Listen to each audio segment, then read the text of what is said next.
Magandang araw ho sa inyo uli, mga kapatid. JDB po ang inyong abang lingkod.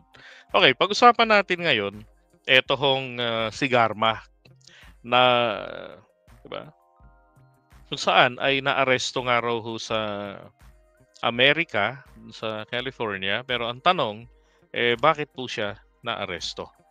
Yun. So, sabi rin sa balita ng Rappler, thank you sa Rappler, ex-cop Roina Garma who confirmed Duterte's death squad arrested in the US.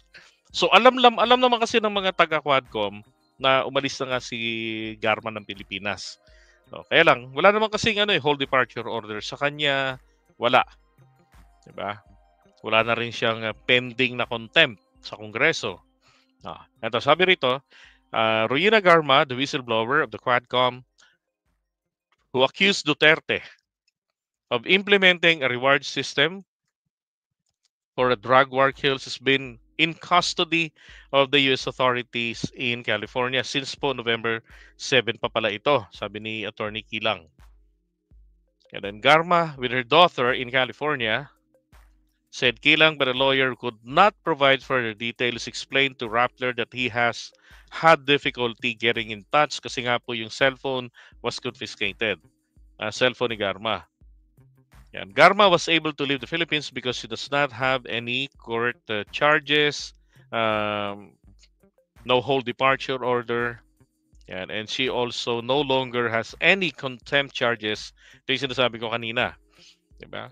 Yan, sabi, it's unclear why Garma flew to the US given that her previous attempt to travel there late August had been blocked because her visa was canceled without her knowledge. This is possibly due to US sanctions on human rights violations. So, ibig sabihin, yung naalala ko si Bato de la Rosa. So, hindi pa rin siya makakatungtong ng Amerika. Okay? So, si Garma, sabi nila, posible, ito yung dahilan kaya po kinancel yung kanyang visa.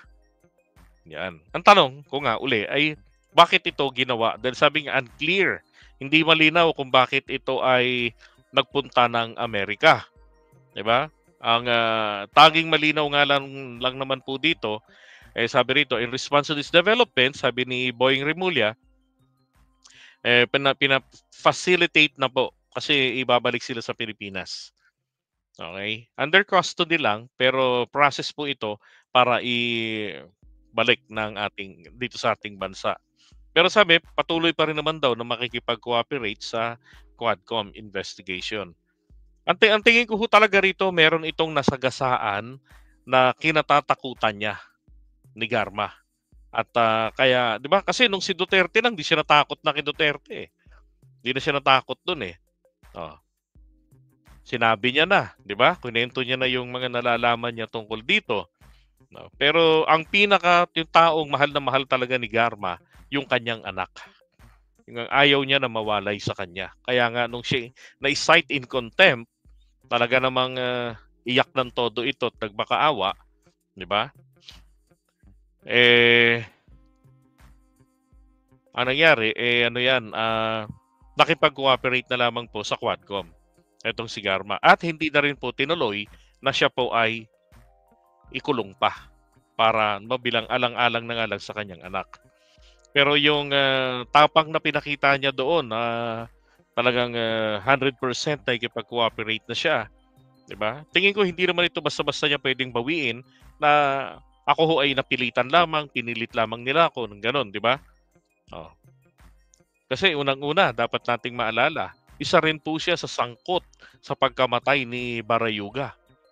Etong si Garma, base ron sa investigation diyan sa Quadcom, 'di ba? So kung tatakas siya, lalo lang magpapatunay ito ng bigat ng kanyang guilt. So ang diyan ay abangan natin yung susunod na mga balita.